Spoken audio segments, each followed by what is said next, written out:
Daria here, and I'm taking a break from my ongoing Clock Tower playthrough to do a short review on the NES homebrew game Swords and Runes. Now, this is just a playable demo. If you'd like to try it out for yourself, I've included a link in the description below. If this looks like something you're interested in purchasing, you can find a similar link in the description region as well. The first thing you notice about any new title is how it looks.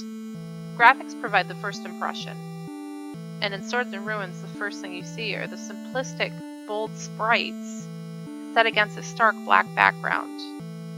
While this is certainly quite a departure from the late-era NES graphical aesthetic that we're used to, I feel as though this title would have been right at home on a circa 1982 home computer, such as the ZX Spectrum. That said, I don't think the graphics are bad, far from it.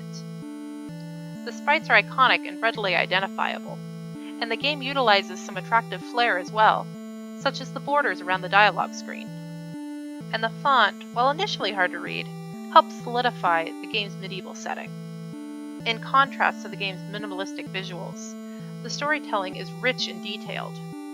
Even simple NPCs are given names and provide colorful exposition regarding the world's history, character backstories, and game plot. While RPGs have always been known to be wordy, this much world building is unusual in an NES title, and a welcome improvement upon the norm. Okay, so I'm about to battle our first enemy, Kraug, and that brings us to the feature which really sets Swords and Ruins apart from other titles in the genre. At first glance, combat appears to be turn-based, which, while not entirely inaccurate, isn't the full story.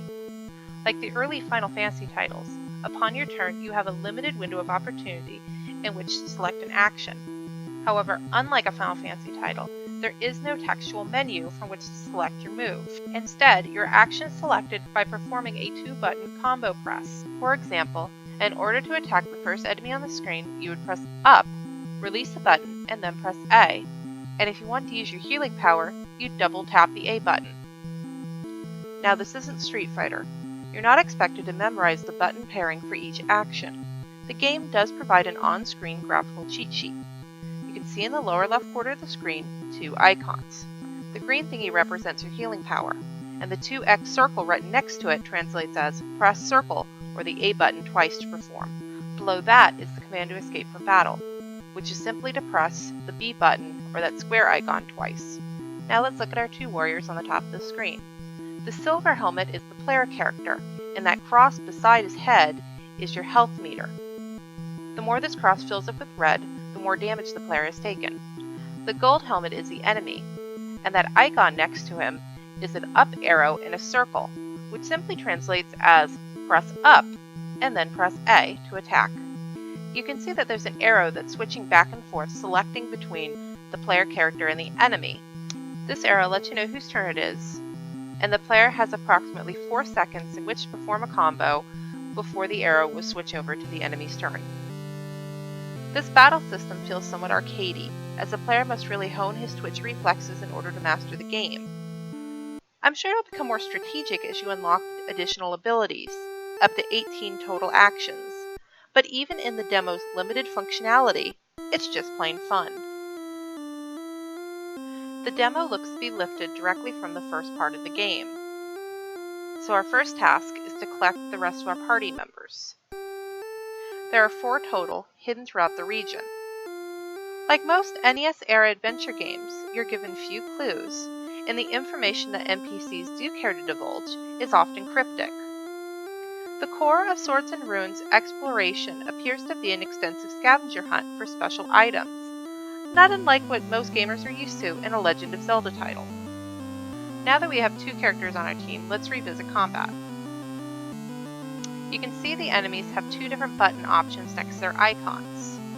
By pressing up and A, I can select the first enemy, while pressing up and B will select the second enemy.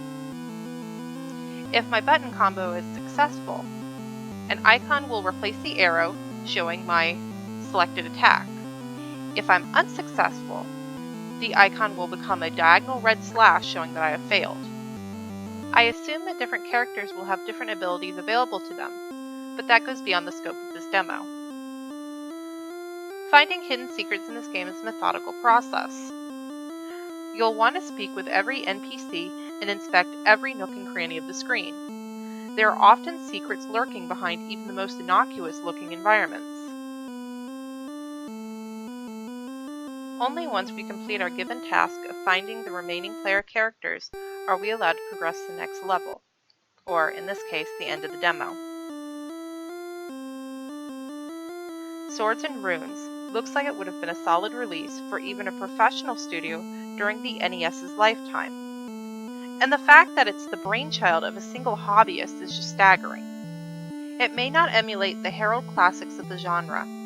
This game is certainly not another Final Fantasy nor Dragon Warrior knockoff. Swords and Runes is truly a unique indie experience, one which is certainly worth your time and hopefully your money.